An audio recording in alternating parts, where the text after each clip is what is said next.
हवा महल।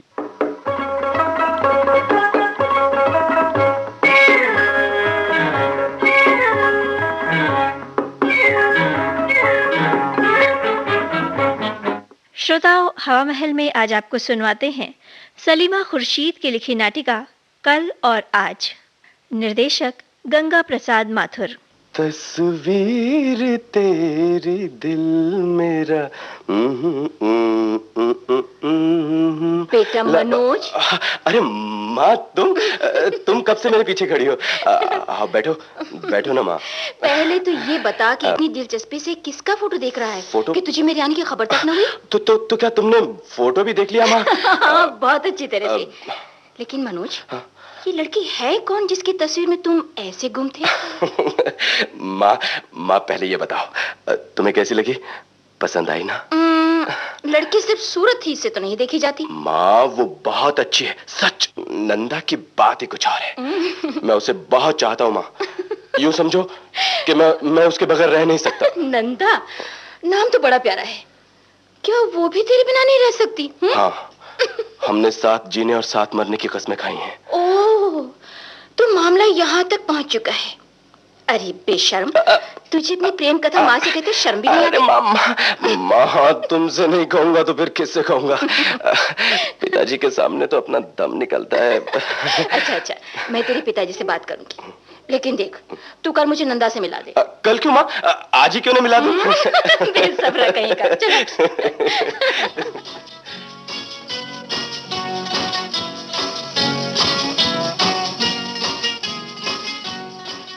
मनोज की माँ, ओ मनोज की माँ, कहाँ हो भाई? अभी आई जी।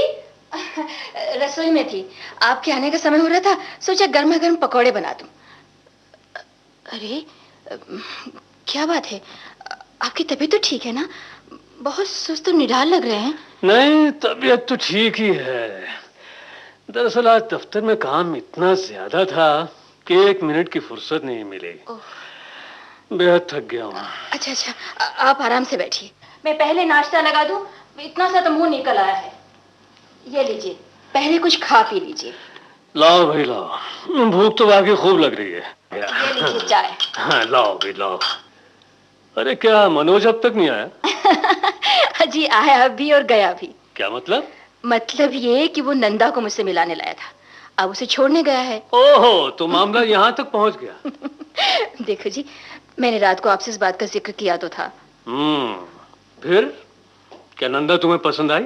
हाँ, पसंद तो बहुत आई। क्या नंदा इतनी खूबसूरत है? हाँ, है तो वाकई बहुत खूबसूरत है। अच्छा, फिर क्या ख्याल है तुम्हारा? उसे बहू बनाओगी? हाँ जी, मेरे आपके चाहने न चाहने से क्या होता है? आज के जमाने में तो वही होगा जो नौजवान चाहेंगे। फिर मनोज तो जिद किए बैठा है कि शादी करूंगा तो नंदा से, वरना नहीं। ठीक है, उसकी मर्जी है तो यही सही। आज के नौजवान तो जज्बात की हवा में ऐसे बह निकलते हैं कि किसी मामले में संजीदगी से सोच ही नहीं सकते। मनोज के बाबू, देखो मैं तो समझती हूँ कि जीवन उसे बिताना है, हम क्यों उसकी मर्जी के खिलाफ जाएं? उसकी खुशी में हमारी खुशी है ना।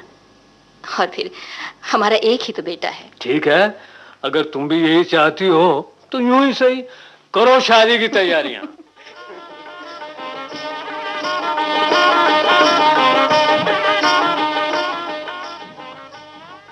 नंदा डार्लिंग, देखो हमारी शादी को 2 महीने हो गए, मगर तुमने अब तक एक बार भी अपने हाथों की बनी हुई चाय नहीं पिलाई। आज तो मैं तुम्हारे हाथों की बनी चाय पीऊंगा बस। ओह, डोंट बी सिली डियर। जब माँ इतनी उम्दा चाय बनाती है तो आज तुम पर मेरे हाथों की बनी हुई चाय पीने की धुन क्यों सवार हो गई?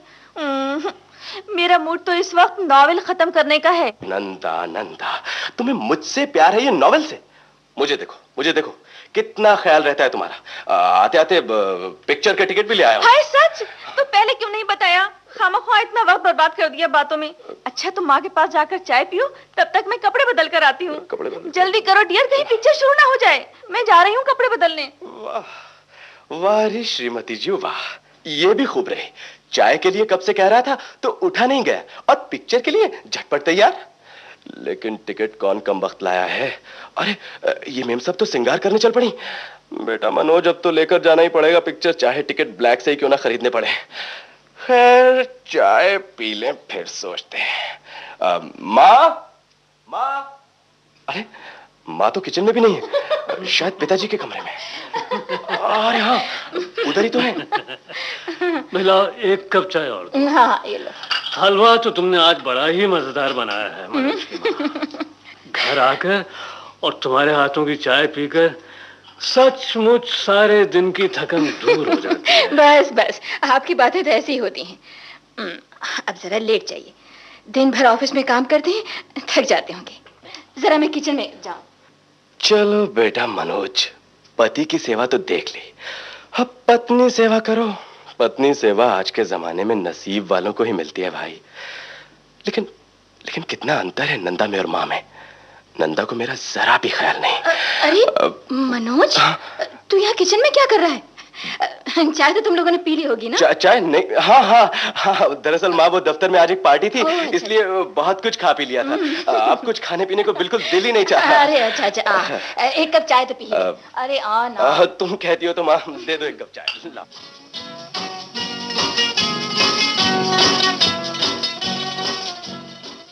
क्या बात है माँ, किसकी चिट्ठी आई है? तुम कुछ परेशान दिखाई दे रही हो। नहीं कुछ नहीं बेटे, ठहरो, मैं चाय और नाश्ता तो ले आऊं।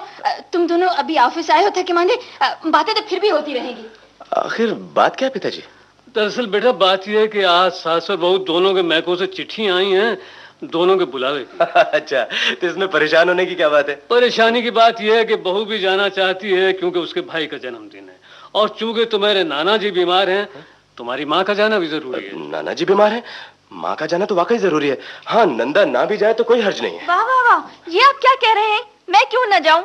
मेरा एक ही तो भाई है, मैं तो जरूर जाऊंगी। इतने चाव से तो उसने मुझे बुलाया है। अच्छा, चली जाना बेटे, चली जाना। पहले चाय तो पी ले। लेकिन माँ, तुम्हारा जाना जरूरी है, नंदा का इतना जरूरी तो नहीं है ना। लेकिन मैं जरूर जाऊंगी, मैंने तो अपना बैग भी तैयार कर लिया है। तुमने मुझसे पूछे बिना। अरे मनोज तुम चुप रहो। हाँ बहू तुम आज ही जाओगी, और मनोज की माँ तुम भी चले जाओ। तुम्हारा जाना जरूरी है, हम लोग चंद दिन होटल का खाकर गुजारा कर लेंगे। जाओ, अरे भाई जाओ, तुम भी तैयारी करो। अरे मेरी क्या तैयारी करनी है, 2 जोड़े ही तो रखने हैं। पर मुझे तो तुम दोनों की चिंता है। अच्छा तो माँ जी मैं चलूं? अगर ये बस छूट गई तो 1 घंटे से पहले दूसरी बस नहीं मिलेगी। देखो बहू, पहुंचते ही तार दे देना, रात का सफर है, हमें चिंता रहेगी। जाओ मनोज, बहू को बस स्टैंड तक छोड़ाओ बेटे। रहने दीजिए माँ जी, मैं अकेली ही चली जाऊंगी, बस स्टॉप है ही कितनी दूर। अच्छा नमस्ते मनोज, बाय बाय। बेटा, बहू तो तुम ऐसी लाए हो कि तबीयत खुश हो गई। वो पिताजी, मैं यानी कि अरे अब जाने भी दो, मेरे बेटे का इसमें क्या दोष? अरे ये नई पौध है ही ऐसी। देखो जी, हमारा जमाना और था, आजकल तो पत्नी सेवा का दौर है। माँ, पहले वो ऐसी नहीं थी, मैं तो उसे बहुत अच्छी समझता था। अरे वो अब भी बहुत अच्छी है बेटी, जरा बचपना है, सब ठीक हो जाएगा। देखो, अपना और अपने पिताजी का ख्याल रखना। मैं जल्दी आने की कोशिश करूंगी।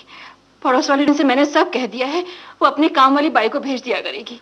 वो आकर खाना वाना पका देगी, कपड़े बर्तन वगैरह सब साफ कर दिया करेगी। मैंने उसे सब समझा दिया है। अच्छा, सब कर लेंगे हम लोग, तुम जरा जल्दी करो, ट्रेन का समय हो गया। हाँ चल तो रही हूँ।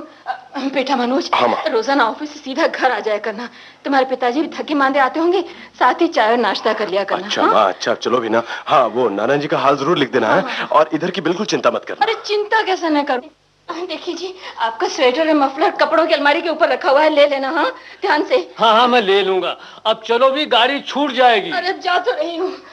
और सुनो, आप स्टेशन ना हो, आराम करो। हाँ, मैं मनोज के साथ चली जाऊंगी। अच्छा, अपना ख्याल रखना। हाँ, नमस्ते जी।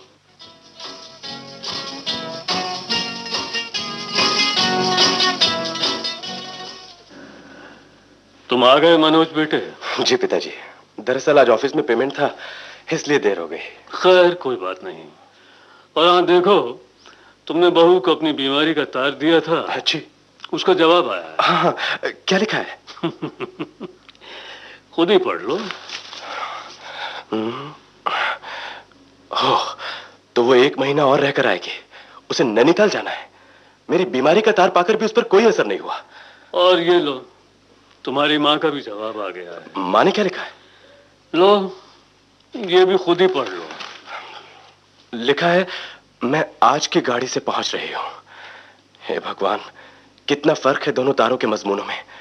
हालांकि दोनों को गए 1 हफ्ता हुआ है और दोनों को ही झूठे तार दिए गए थे, लेकिन माताजी आ रही हैं आपका तार पाकर, और नंदा, उसे मेरी बीमारी की भी परवाह नहीं।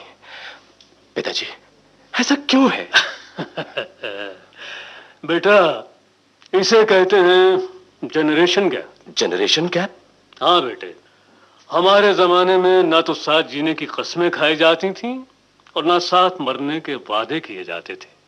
बस एक खामोश अंडरस्टैंडिंग होती थी और आपस में एक दूसरे की तकलीफ और आराम का ख्याल होता था।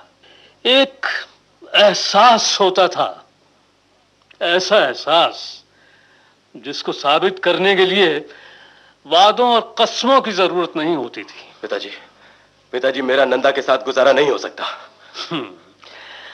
लगता है जल्दबाजी नई नस्ल के खून में रच बस गई है। कल अपनाने की जल्दी थी और आज छोड़ने की। एक बार जल्दबाजी का नतीजा देख ही चुके हो, अब दूसरा कदम खूब सोच समझ कर उठाना। बेटा, कोशिश करो कि नंदा भी वही राह अपनाए जिस पर तुम्हारी मां चल रही है। इसी में तुम दोनों की भलाई है। और हाँ, जाओ, गाड़ी का वक्त हो रहा है, जाकर अपनी मां को ले आओ। अच्छा पिताजी, मैं जाता हूं।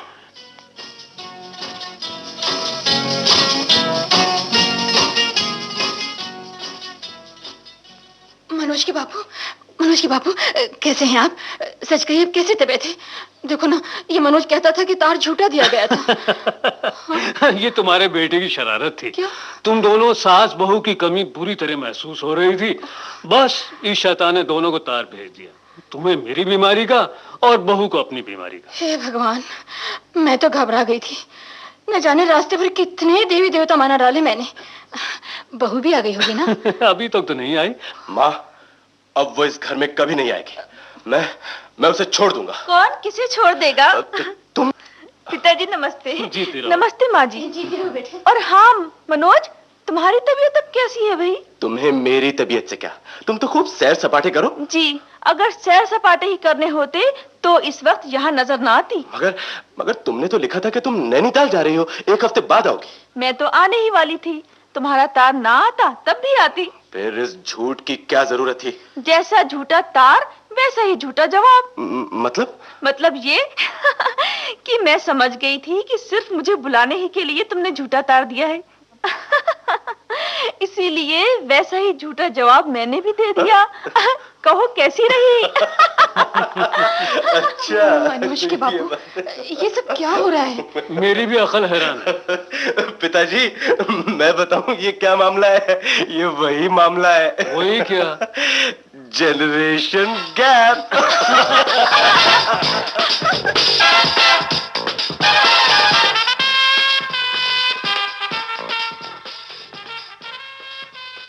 कल और आज हवा महल में अभी आप सुन रहे थे सलीमा खुर्शीद की लिखी ये नाटिका। निर्देशक थे गंगा प्रसाद माथुर। अब आज का हवा महल कार्यक्रम समाप्त होता है।